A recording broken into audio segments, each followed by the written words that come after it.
Greetings and salutations, Greek students. We continue our study of contract verbs by looking at some examples.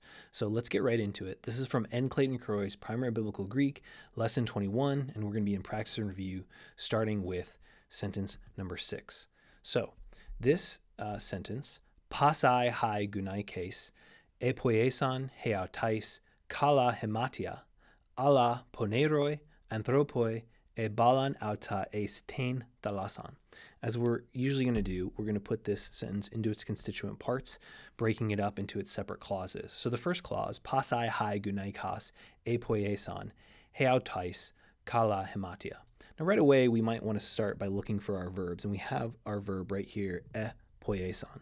And as you would expect in a chapter on contract verbs, this is exactly a contract verb. Why is it a contract verb? Because the stem ends in a vowel.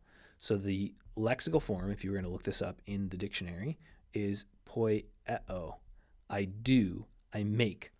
And so poieo, because it has this epsilon at the end, ends in a vowel, it's going to contract with how the augmentation works.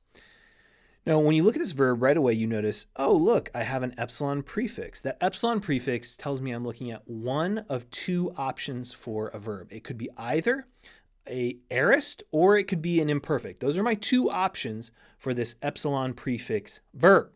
Now, because I have the epsilon prefix, I'm going to then narrow down if I'm looking at an imperfect or if I'm looking at an aorist by the ending. Does it have those imperfect endings or the aorist endings? Well, sa, se, saman, sadi, san ending is the aorist. So this is a third person plural aorist active indicative from poieo. I do, I make. Now, going back to the rest of our sentence, we have our verb, and we're probably going to be looking for a plural noun as the subject of our verb. And lo and behold, we have a plural nominative, adjective, definite article, and noun. So the adjective here, pasai, is from pasapan, the feminine plural nominative. And of course, the feminine plural nominative definite article, hai, and gunaikos, the feminine plural noun, women. So we would translate this as all the women made. Now, what did they make? We're looking for a direct object. Now, we have here a dative, and so that's going to be the indirect object. And heautos, we've learned in this chapter, is the reflexive pronoun.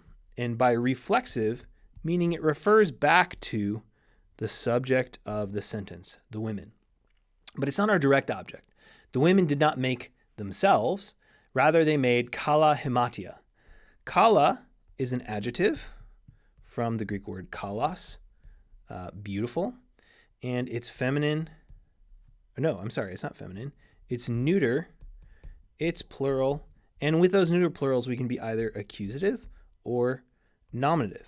But since we already have a nominative plural subject, the pasai hai gunaikes, it's going to be accusative. The context tells us this has to be an accusative verb, or accusative noun. So all the women made kala hematia, beautiful garments, plural, because this is neuter plural, for themselves.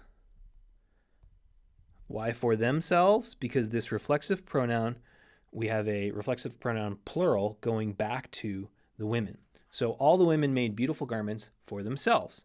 Second clause, ala poneroi anthropoi e balan auta eis tein thalasan. But, bad news, contrasting conjunction. Too bad these women made these beautiful garments because we got a but.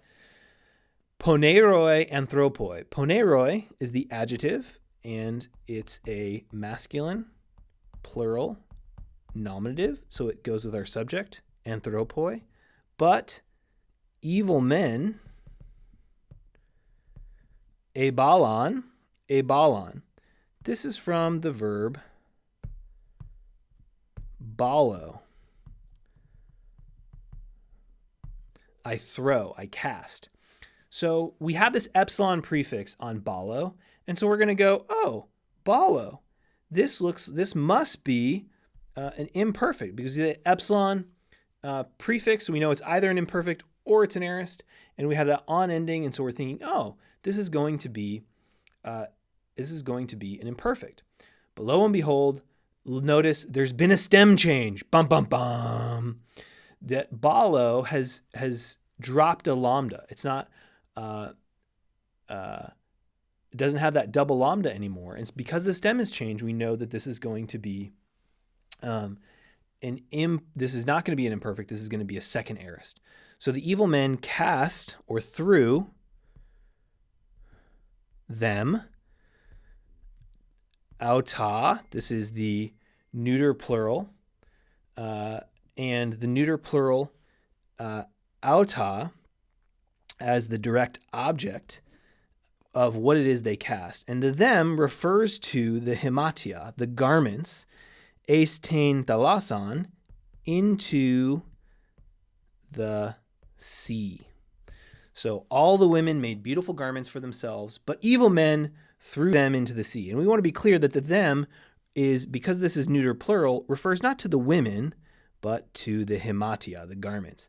These men are not throwing women into the sea. They're throwing garments into the sea, which, they're evil, but, how evil are they? Next example we're going to look at, poi on seauto thranan ebulu arche tes geis ha de anglas tu thanatu apen en taute te nukti tain sukain su iteso apasu.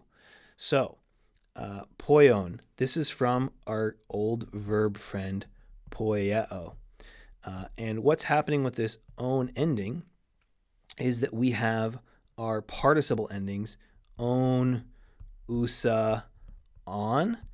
And that own ending, the reason why you have the circumflex here is because the epsilon and the omega have contracted to put this circumflex accent over the own of poion.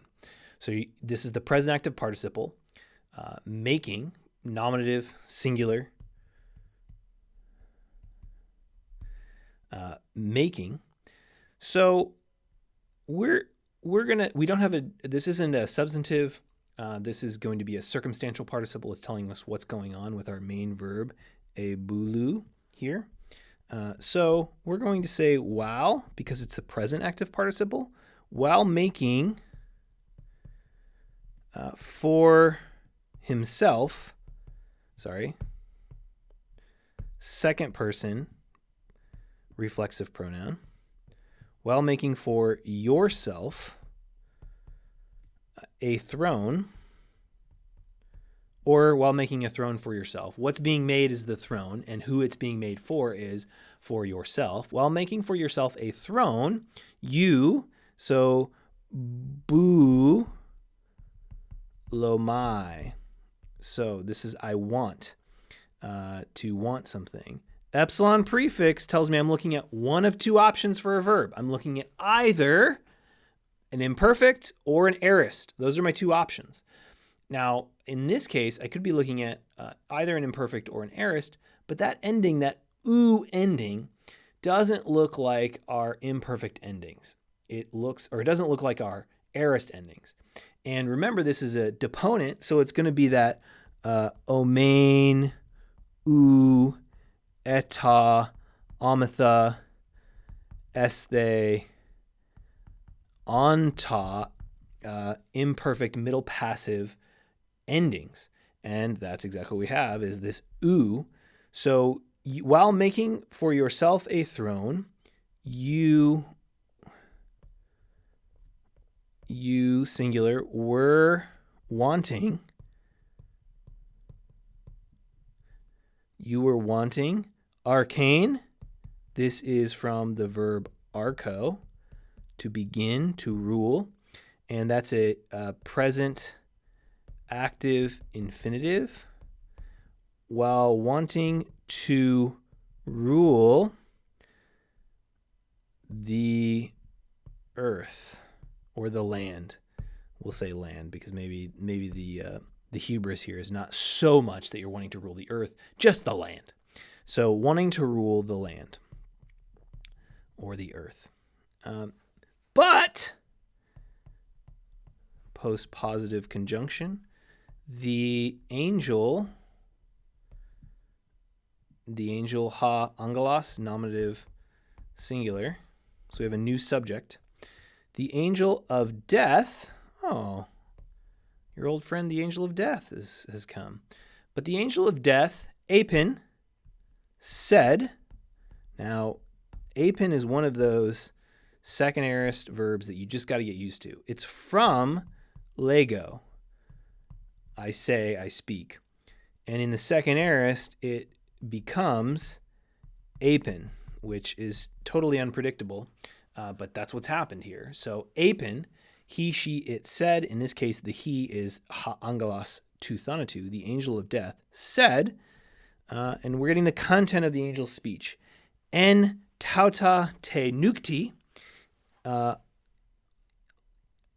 in, or probably on, we would say on, even though it means in, on this, we'll go with in. The preposition is in.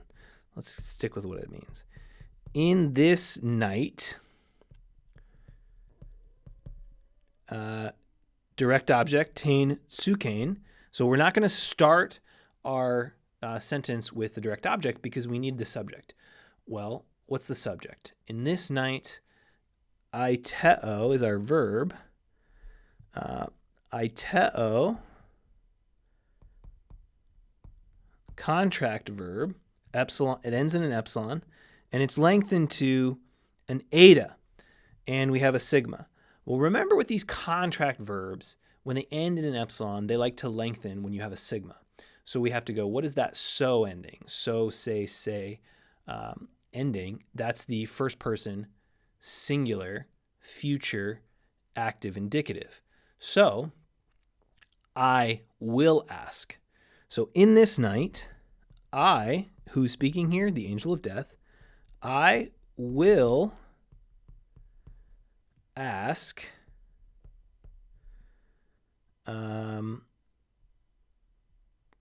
and ask for your soul, the soul of you, ask for your soul, apa, from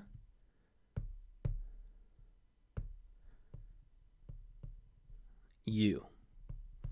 So, you've got big plans. You're making for yourself a throne. While you were making a throne for yourself, you were wanting to rule the land.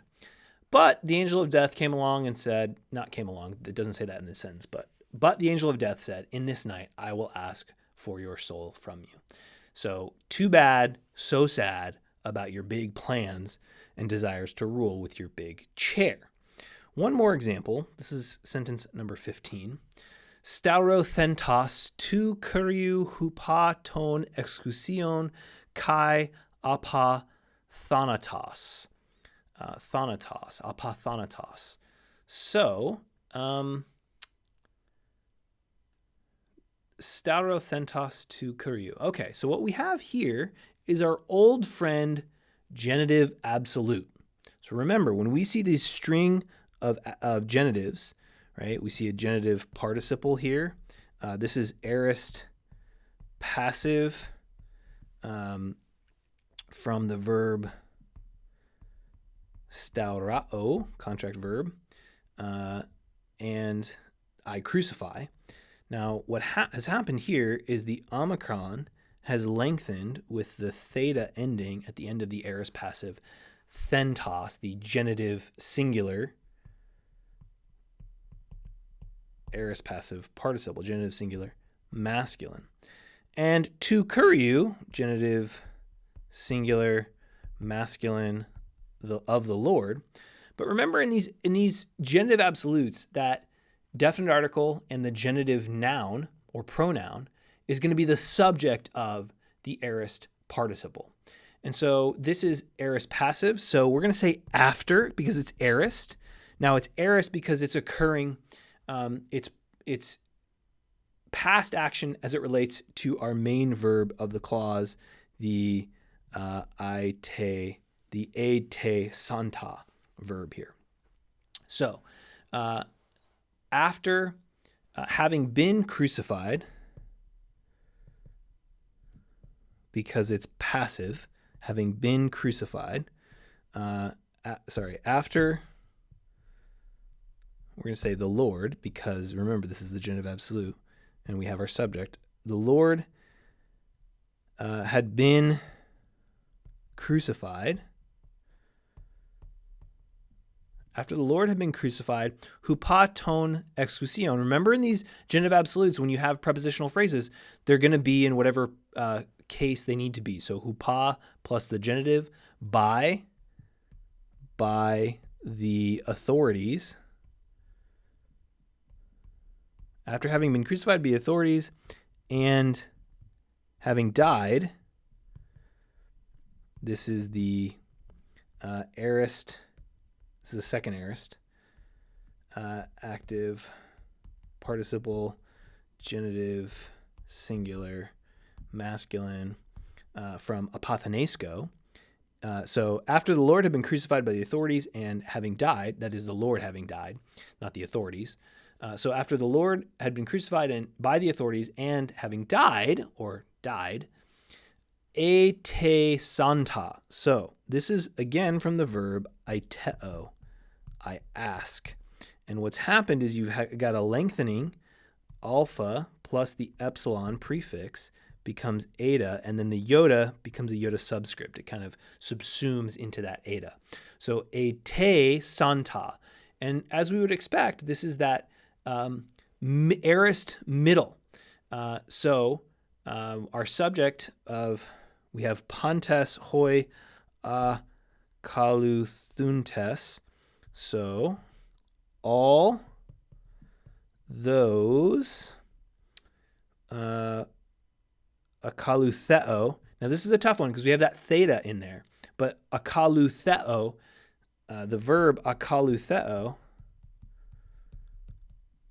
is a contract verb, and that theta is exactly what we'd expect. So this isn't an aorist passive, and we have the epsilon plus the ontes ending, which is the nominative plural present active participle, masculine present active participle. And so all those following him, that is following the Lord, this is the imperfect middle. We're asking for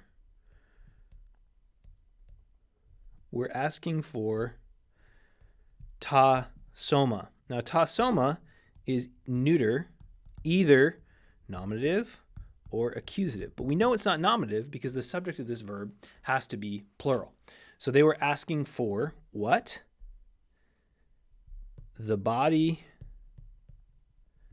of him, or for his body. So altogether, after the Lord had been crucified by the authorities and died, all those following him were asking for his body. So we have quite a few of these contract verbs: staurao, aiteo, akalutheo. And the way they act is just like you would expect these verb endings to act. You just have to remember, oh, what's going on when I see the epsilon at the end of akalutheo on the stem combining with ontos, or when I see staurao combining with thentos, or when I see aiteo combining with santa. You have to recognize, oh, how might this verb contract? How might it change? How might it morph when I have these suffixes that I already know being attached to these verbs? So this is just a few examples of these kinds of sentences. It's actually a really good way for us to review verb endings, to think about, okay, the endings that we know, how do they interact with other vowels? So this has been an introduction to how to translate these contract verbs.